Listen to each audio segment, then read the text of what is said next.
Alors, ce qui s'est passé, c'est que quelques jours auparavant, nous avons produit un article et un reportage qui commentait un extrait de vidéo capturé lors de la perquisition chez l'ancien conseiller spécial du président Ali Bongo Ondimba, M. Yann Ghislain Goulou, dans extrait de vidéo dans laquelle on entend prends ça, tu mets dans l'enveloppe, on va aller compter au bureau. Bien entendu, il y a d'autres voix et on s'est questionné sur ce qu'il était, ce qu'il devait prendre pour aller compter au bureau.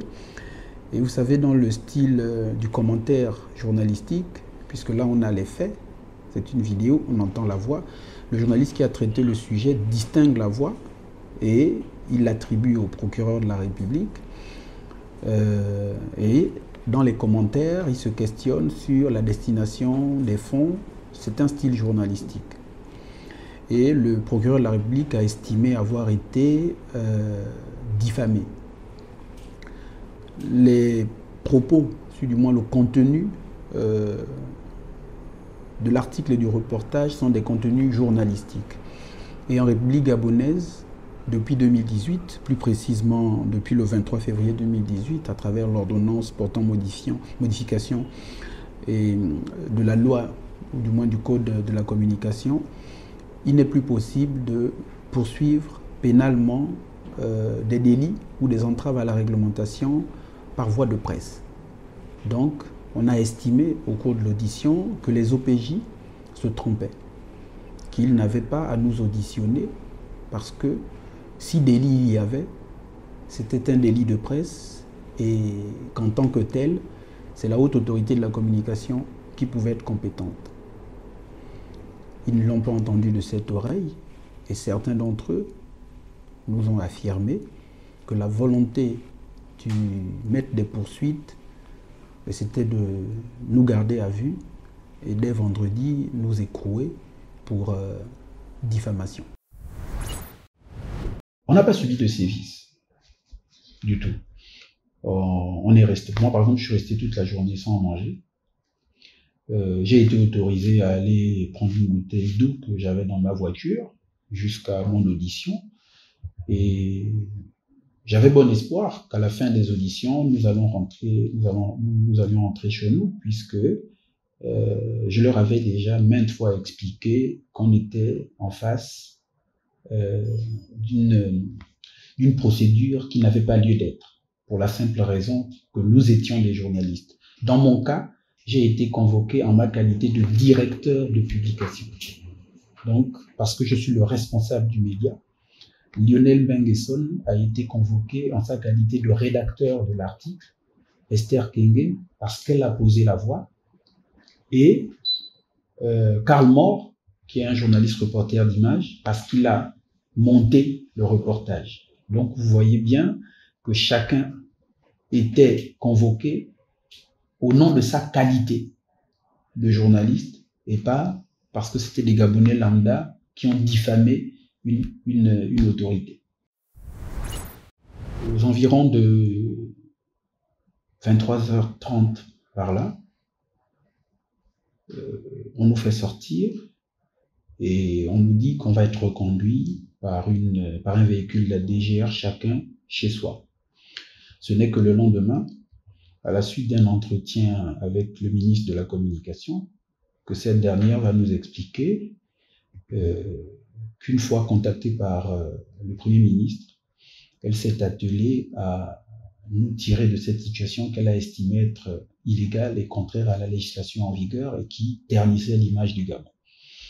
Et en dernier recours, elle a joint le président de la transition qui a demandé que l'on soit ramené chez nous immédiatement. Donc c'est en gros, c'est ça le dénouement. Nous l'avons appris que le lendemain à l'issue de l'entretien que nous avons eu avec le ministre de la Communication.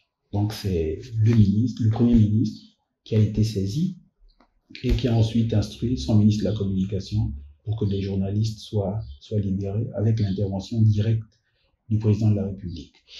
Donc, c'est une situation qui doit interpeller à la fois le ministre de la Justice et le procureur de la République, qui n'ont pas pu éviter que le Gabon ne soit aujourd'hui taxé d'État autoritaire dans lequel on emprisonne les journalistes, alors que le président, dès sa prise de pouvoir, a reçu le 2 septembre dernier au Palais Rénovation les patrons de presse à qui il a garanti l'exercice en toute liberté et sans quiétude de leur métier de journaliste. Donc, cette fausse route dépeint ou peut dépeindre sur le Gabon des velléités autoritaristes, alors que le CTRI s'évertue à garantir, au moins à l'intérieur du pays, toutes les libertés individuelles.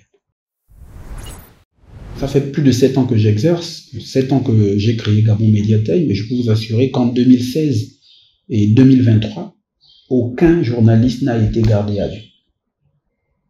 J'ai même envie de dire en 2017 et 2023, aucun journaliste n'a été convoqué par des officiers de police judiciaire. Le dernier en date, ça devait être le directeur de publication d'Écho du Nord à la DGR, et à l'époque, tout le monde était monté au créneau pour dire qu'il n'avait rien à faire là, et il avait tout de suite été libéré, puisqu'on ne le détenait pas, on l'avait juste appelé pour être entendu. Depuis 2018, c'est la haute autorité de la communication qui connaît de toutes les infractions en matière de délit de presse. La rédaction se réserve le droit, moi en tant que représentant légal, de donner suite au préjudice qu'on a subi. Quant aux journalistes, notamment la demoiselle Esther Kenge, qui de mon point de vue a été peut-être dénigrée puisqu'elle a été gardée à vue avec d'autres hommes et qu'au préalable on lui avait demandé d'ôter ses soutiens. C'est un comportement qui est grave pour moi et je pense qu'à ce niveau-là, nous nous réservons le droit de donner les suites judiciaires nécessaires. Alors, ce qui m'a un peu touché, c'est que des confrères se sont très vite hâtés de tirer des conclusions. J'ai vu des articles de presse dans lesquels des confrères qui auraient pu se rapprocher de Gabon Media Time pour avoir plus d'éléments avant de publier leurs articles, puisque certains d'entre eux, la veille de la convocation, ont écrit des articles dans lesquels il disait que Gabon Media Time allait sévèrement être sanctionné par le procureur de la République, et c'est d'ailleurs comme ça qu'on a su que la convocation dont nous faisions l'objet émanait d'une plainte du procureur de la République auprès de la Direction générale des recherches. Alors, il y a quand même une déontologie qui voudrait que un média ne s'en prenne pas à un autre média. Et donc, je déplore un peu que plusieurs médias dont on ne connaît ni les auteurs, ni les dirigeants, ni les locaux, se pressent toujours d'écrire ou soit des tracts contre des personnalités ou contre d'autres auteurs, comme c'était par le passé avec la Libreville, dont aucun journaliste signataire n'avait jamais été vu en reportage ou sur un plateau télé en train de s'exprimer. Je pense qu'il est temps que ça cesse et j'attire ici l'attention des autorités pour faire le ménage dans notre corporation. Vous m'avez appelé ce matin, je vous ai dit où me trouver, vous êtes arrivé, vous avez trouvé une salle de rédaction, un accueil, des bureaux administratifs. C'est une entreprise. Et il y a beaucoup de journaux aujourd'hui qui sont tenus par des gens dans un ordinateur et cela manque souvent de responsabilité. Et c'est un danger pour la démocratie. Parce que nous représentons un pouvoir qui peut faire et défaire les autres pouvoirs. Nous devons d'être sérieux, nous devons d'être identifiés et identifiables pour que ce que nous disons soit correct vis-à-vis de ceux qui vont nous lire. Si 5 ans après la dépénalisation, les journalistes sont encore convoqués dans des commissariats de police ou dans des brigades de gendarmerie, c'est qu'il y a problème. Ça veut dire que ceux qui sont censés faire appliquer la loi ne se mettent pas à jour. Parce que j'ai entendu dire que le code de la communication, en gros, ils n'avaient rien à faire de ça. Que ce qui importait pour eux, c'est le code pénal et le code de procédure pénale. Mais il y a une règle en droit qui dit que la règle spéciale déroge à la règle générale. À partir du moment où on a dépénalisé une infraction, un comportement, les instruments du droit pénal ne peuvent plus être mis en branle. Je m'explique.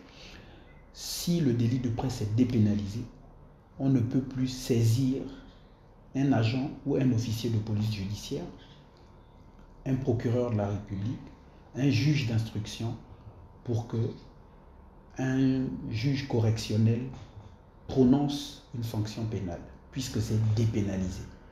La DGR, le B2, les commissariats de police ne peuvent plus connaître de ces affaires. C'est comme un bailleur qui n'a pas perçu de son locataire son loyer, il n'ira pas se plaindre à la DGR. Ce n'est pas du ressort du pénal. Dépénalisé. Le D devant dit qu'on ne peut plus pénaliser. Et à partir de ce moment, on ne peut plus saisir les instruments du droit pénal. Et vraiment, je le dis pour que ça soit compris par tous, pour que le Gabon ne soit plus sous le feu des projecteurs, parce que des individus ont envie de régler les comptes à d'autres individus. Il y a des voies qui existent, c'est celle-là qu'il faut saisir. Nous voulons tous la démocratie a ses règles, parfois elles vont en notre faveur, parfois elles vont en notre défaveur, mais c'est ça la démocratie.